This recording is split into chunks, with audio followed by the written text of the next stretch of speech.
Ma'asyiral muslimin yang saya hormati, saya ulangi, hadirin yang saya hormati, kita ini kan prihatin, negara yang mayoritas berpenduduk Islam, yang dasar negaranya Pancasila, yang sila pertamanya ketuhanan yang Maha Esa. Dari 134 negara di dunia, kita nomor 6 terbesar korupsinya.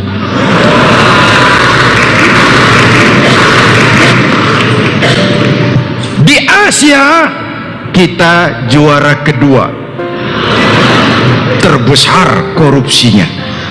Saya ulangi, di Asia kita juara kedua terbesar korupsinya.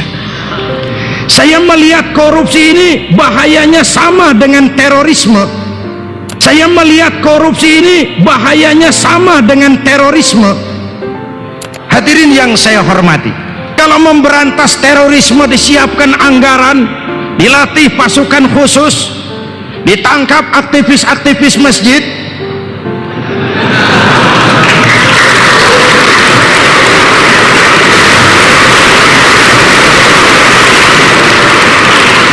seperti itukah kita juga memberantas korupsi? Saya belum melihat. Padahal terorisme membunuh orang secara langsung, korupsi paling korbannya ratusan, tidak sampai ribuan. Tapi korupsi membunuh negara, membunuh bangsa. Hadirin yang saya hormati, dalam agama kan ada ajaran zakat toh. Untuk menjaga kebersihan harta kita harus ada yang dizakatkan, dikeluarkan.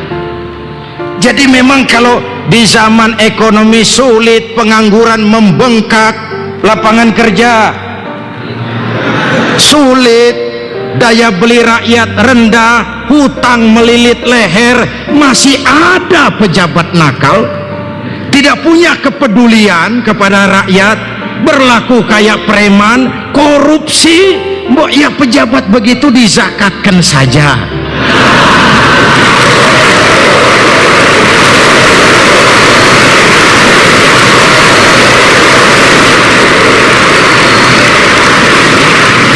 Untuk menjaga kebersihan harta yang lain kan gak apa-apa, jangan ragu-ragu mengeluarkan zakat untuk kepentingan menjaga kebersihan harta kita. Hadirin yang saya hormati, tadi tengah hari saudara sholat zuhur dan sholat asar. Sholat apa tidak? Sholat, yang sholat. Waktu sholat zuhur kan saudara berwudu, waktu berwudu saudara kan berkemur. Andai kata waktu berkemur saudara korupsi, sedikit saja saudara minum airnya, jangankan satpam, teman wudhu sebelah pun tidak akan tahu kalau waktu berkemur saudara korupsi. Kenapa kita tidak mau melakukan? Ada rasa malu kepada Allah. Hadirin yang saya hormati, kenapa budaya seperti ini kita tidak punya? Kenapa Allah kita tekan? Kamu korupsi ya? Iya, Tuhan kan tahu. Biar Tuhan sih tahu, nggak ribut. Nggak ribut. Luar biasa, Tuhan saja ditekan, apalagi yang lain. Hadirin yang saya hormati, ingin menegaskan sekali lagi, korupsi di negeri kita tidak kalah bahayanya dengan terorisme. Sekarang mau masuk hotel diperiksa ketat, mobil diperiksa ketat. Kenapa? Terorisme. Seperti itukah kita memeriksa kebocoran-kebocoran di negeri ini? Saya belum melihat. Bahaya korupsi ini bisa menenggelamkan bangsa, menenggelamkan negara, mencelakakan seluruh rakyat. Hadirin yang saya hormati, aneh negeri ini. Kadang-kadang negara yang sekuler lebih punya malu ketimbang kita yang berketuhanan yang Maha Esa. Kita mulut saja ketuhanan yang Maha Esa, perbuatan kesetanan yang luar biasa.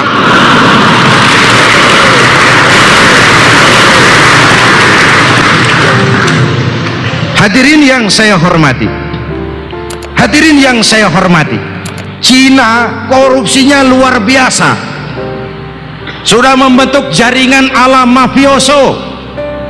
Tapi ketika naik Perdana Menteri yang membawa sistem keteladanan, cukup dengan sebuah pidato lalu dibuktikan pidatonya itu.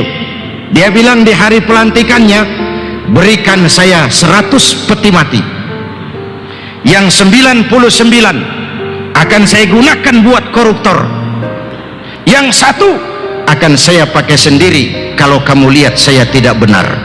Saya ulangi, yang satu akan saya pakai sendiri kalau kamu lihat saya tidak benar. Ketika wakil wali kota Beijing ketahuan setelah diusut terjebak terima uang suap 5 miliar rupiah, dihukum mati. Susut korupsi di Cina sekarang ini, susut sesusut-susutnya. Kenapa? Ada keteladanan. Tapi kalau kita berpikir kalau koruptor dihukum mati nanti dianggap melanggar HAM, angin sorga betul buat korupsi. Ibu bapak hadirin yang saya hormati, hadirin yang saya hormati, di Jepang kereta api tabrakan, menteri transportasinya mundur. Kenapa? Urat malunya belum putus.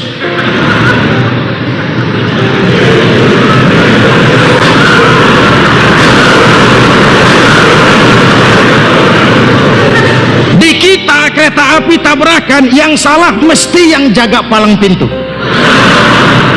yang salah mesti masinis, yang salah mesti yang perbaiki rel kereta. Kapal laut tenggelam atau terbakar, yang salah mesti mualim, nakoda, ABK, tukang kir kapal. Yang lain cari kambing hitam. Hadirin yang saya hormati, seperti pengendara sepeda motor lampu merah nyelonong di ujung jalan dicegat polisi. Sini mas. Ya pak. Kamu tahu lampu merah? Tahu pak. Kenapa lewat terus? Saya nggak tahu, ada bapak.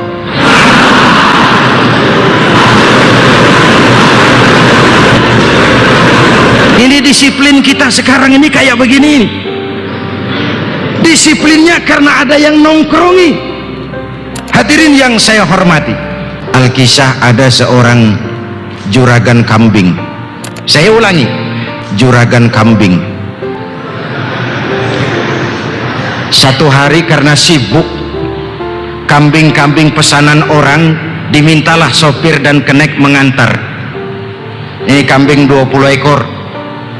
Yang 3 pesanan Pak Ijo, rumahnya di sana, Gang Ano, RT sekian, nomor sekian, tulis. Yang 2 pesanan Mail, rumahnya di Ano, nomor sekian, tulis. Yang 3 lagi pesanan Badu, alamatnya di sana, tulis. Semua ditulis, pegang, kantongi alamat baik-baik. Hadirin yang saya hormati, berangkatlah sopir dan kenek ini, kambing dinaikkan ke kolbak. Agak jorok sopir kita ini, jalan berlubang main hantam saja. Klubak, terbuka pintu kolbak, lari serabutan kambing semua. Kenek maksudnya mengingatkan sopir, "Bir, kau jalan jorok sekali, jalan berlubang main hantam saja." Lalu kambing lari semua. Sopir dengan tendang bilang, "Biar aja mau lari kemana, alamatnya udah saya pegang."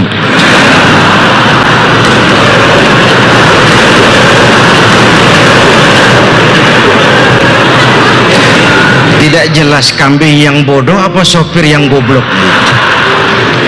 Tapi saya mau berkata, sekarang ini banyak orang bertingkah seperti itu, cuma megang alamat atas nama demi kepentingan, kambingnya sudah lari semua. Hadirin yang saya hormati, di negeri ini yang laris pertama tukang sabun, yang kedua tukang kompor, yang ketiga tukang kipas, yang keempat tukang kambing hitam. 4 ini komoditas yang paling laku. Pertama tukang sabun, begitu keadaan bahaya cuci tangan. Bukan saya pak, saya nggak ikutan.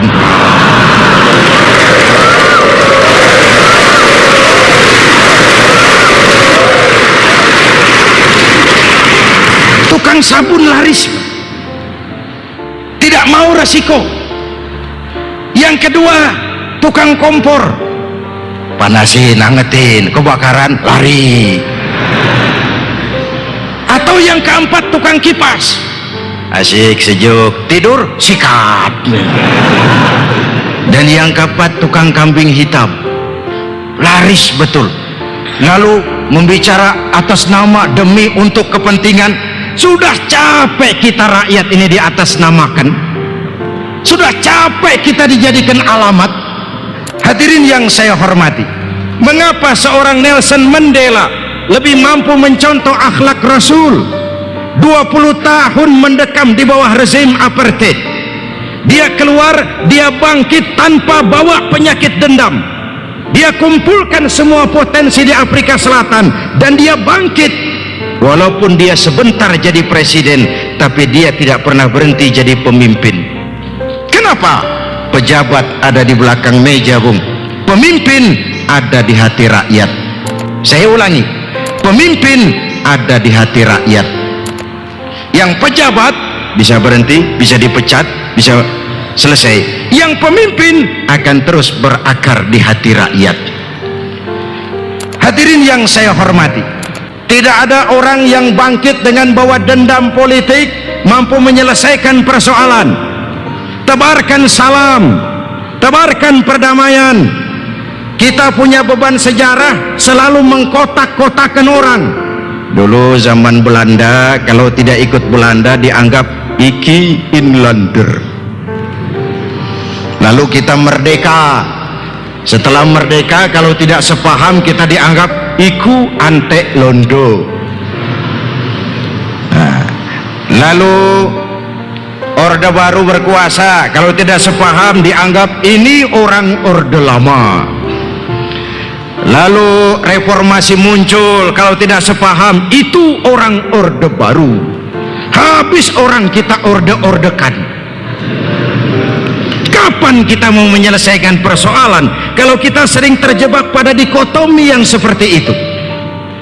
Hadirin yang saya hormati, sudah kaya ingat yang miskin, sudah berkuasa ingat yang rakyat jelata, sudah jadi ulama ingat kepada yang awam, sudah berdiri arahkan pandangan ke tempat sujud. Saya ulangi, sudah berdiri arahkan pandangan ke tempat sujud. Jangan lupa kacang akan kulitnya, jangan cuma indah di permulaan, berkilau berbinar, tidak taunya bukan berlian tapi beling. Jangan cuma indah di permulaan, bisa memulai dengan baik tapi tidak bisa melaksanakan penyelesaian dengan baik. Hadirin yang saya hormati, kalau sudah berdiri lihat tempat sujud, sudah jadi anggota DPR lihat tempat sujud. Saya ulangi, sudah jadi anggota DPR lihat tempat sujud. Sudah jadi bupati, jadi gubernur, jadi menteri, jadi pejabat tinggi, lihat tempat sujud. Tetap punya keberpihakan kepada rakyat.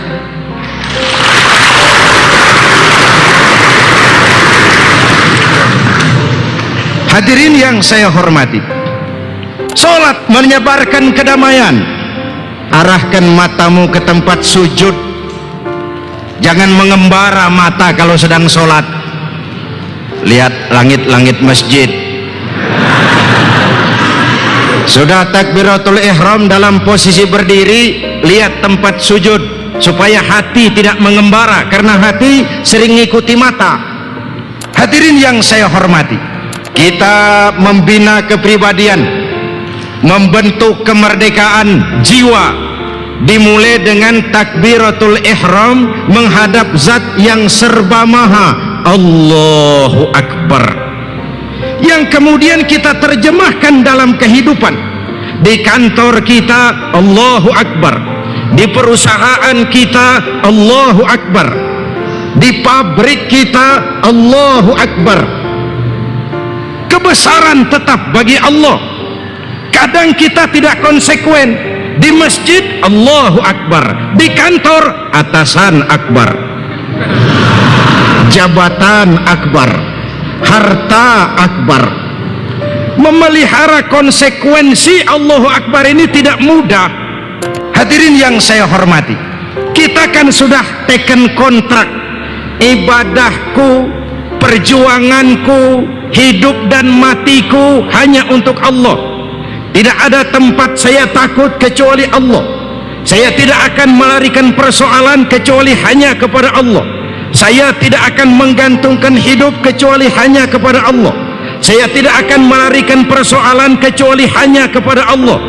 Hadirin yang saya hormati, saya ambil dua saja takbir, diakhiri dengan salam. Assalamualaikum ke kanan, assalamualaikum ke kiri. Sebuah filosofi, tebarkan damai. Tapi ulama mengajarkan mencari untung lebih penting dari pulang modal. Ada nggak pedagang yang cuma mau pulang modal tapi nggak cari untung? Ada? Tidak ada. Semua pedagang kepengen cari untung. Sholat yang wajib itu modal, sholat sunnah itu untung. Mencari untung lebih penting daripada sekadar pulang modal. Hadirin yang saya hormati, melaksanakan yang sunnah untuk memupuk dan melaksanakan semangat yang wajib. Mencari untung itu lebih penting daripada pulang modal. Kita takbir, kita melihat tempat sujud, kita salam dan menebarkan kedamaian di permukaan bumi. Tiap orang mau sukses, tapi tidak tiap orang mau menjalani proses. Muncullah gaya hidup yang instan, gaya hidup yang ingin cepat kaya, cepat terkenal, cepat berkuasa, tapi tidak mau berkeringat.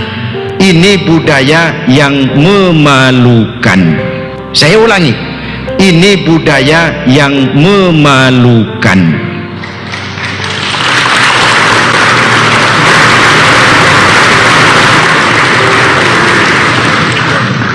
Hadirin yang saya hormati, merasakan kehadiran Allah dekat dalam hidup.